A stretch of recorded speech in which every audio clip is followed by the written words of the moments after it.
Snow drifted lazily from the midnight sky, the flakes thick and silent as they fell over Manhattan.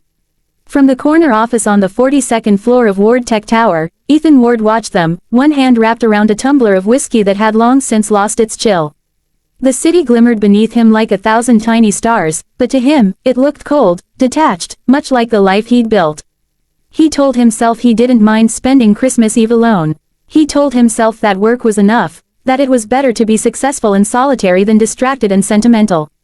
But the quiet always seemed louder on nights like this, echoing through the empty rooms of his penthouse and bouncing off the walls of his heart. He had outworked everyone, built Ward Tech from the ground up after his father's death. His board called him brilliant. The press called him ruthless. But no one called him at Christmas. He was reviewing quarterly projections when his phone buzzed. He almost ignored it until he saw the name of the group chat blinking on the screen. The Daredevil's Christmas tree, his college friends, the only people who still treated him like a human being instead of a CEO. Greater than Ryan. Don't tell me you're spending Christmas Eve in your office again, man. Ethan, where else would I be? Sophia. With people. You remember those? Warm, chatty, unpredictable creatures. Ethan. Not my type. Ryan. Good, because we found someone who is. A Christmas dare. You're going on a blind date tonight. Ethan. Absolutely not. Sophia. Already set it up. Her name's Lila. She'll be at Willow Cafe in an hour. Ryan. Show up, or we'll tell your board you cried during It's a Wonderful Life in college. Ethan sighed, shaking his head. Children, he muttered, but deep down, he knew they weren't bluffing. And though he'd never admitted aloud, there was a small, quiet curiosity blooming in his chest. He looked out at the snow again. The streets glistened like crystal ribbons. Maybe a cup of coffee wouldn't kill him. 45 minutes later, he pulled up outside the Willow Cafe, a small place tucked between two brownstones, its windows glowing golden in the dark. Through the frosted glass, he could see people laughing, couples holding hands, a Christmas tree twinkling in the corner. It looked like everything his life wasn't.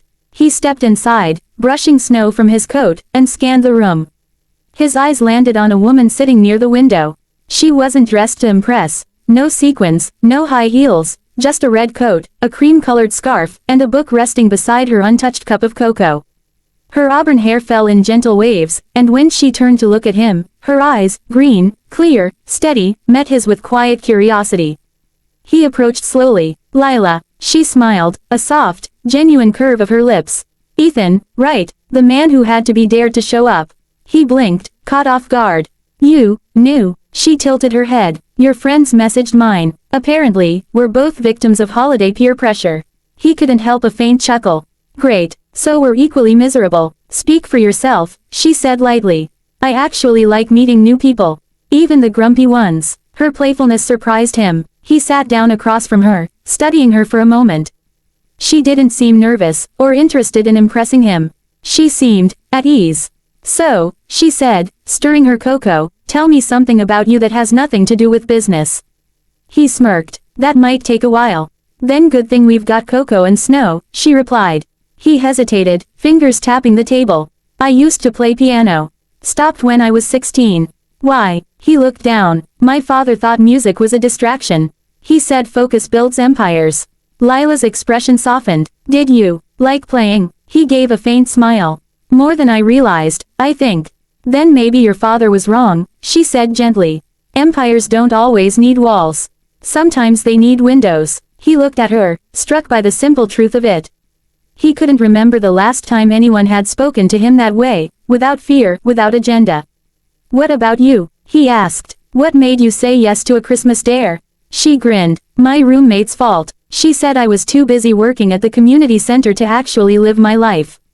So here I am. Community center. I run after-school programs for kids. We help with homework, organize holiday drives. It's chaos, but the good kind. Ethan found himself listening closely, drawn to the warmth in her voice. She talked about the children like they were family, about the joy on their faces when they unwrapped donated gifts, about small acts of kindness that made long days worth it.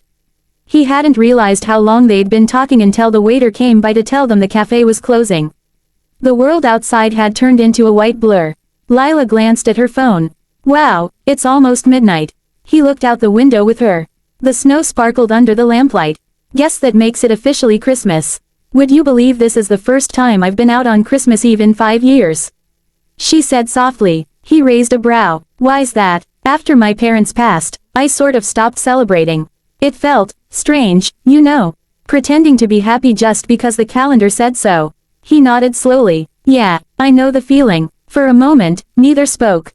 The cafe was nearly empty now, and soft jazz played in the background. Then Ethan stood. Wait here. He returned a minute later with 2 steaming cups of cocoa, topped with whipped cream and candy canes. She laughed. You bought cocoa. I'm trying something new, he said. Fun. They stepped outside together, the cold air brushing their faces. Snowflakes clung to her hair, and she tilted her head back to catch one on her tongue.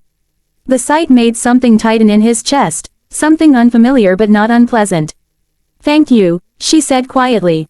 For not backing out. He smiled faintly. Thank you for making it worth the risk.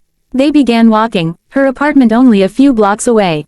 The streets were nearly deserted, muffled under the thick layer of snow. Their footsteps left 2 clear trails side by side. Do you ever wonder, she said suddenly, if life keeps throwing you dares because it's tired of waiting for you to take chances? Ethan looked at her, the wind brushing against their coats. Maybe, but I think this one was worth taking. When they reached her porch, she turned to face him. The light above the door cast a soft glow over her face, and for a long moment, they just stood there, neither wanting to break the quiet. Well, she said finally, her breath visible in the cold air, you survived your Christmas dare. Barely, he said with a smirk. She laughed. Maybe next time, you'll go willingly. Next time, he echoed. Maybe. She leaned forward and brushed a quick kiss against his cheek. Merry Christmas, Ethan. For the first time in years, the words didn't sound hollow. He met her eyes and smiled. Merry Christmas, Lila. As she disappeared inside, Ethan stood on her porch for a long time, the snow melting against his collar. The city lights shimmered in the distance, and for once, the silence around him didn't feel so empty. He turned to leave, his footprints marking the snow-covered path, and thought quietly to himself that maybe, just maybe, the best things in life weren't planned at all. They began with a dare.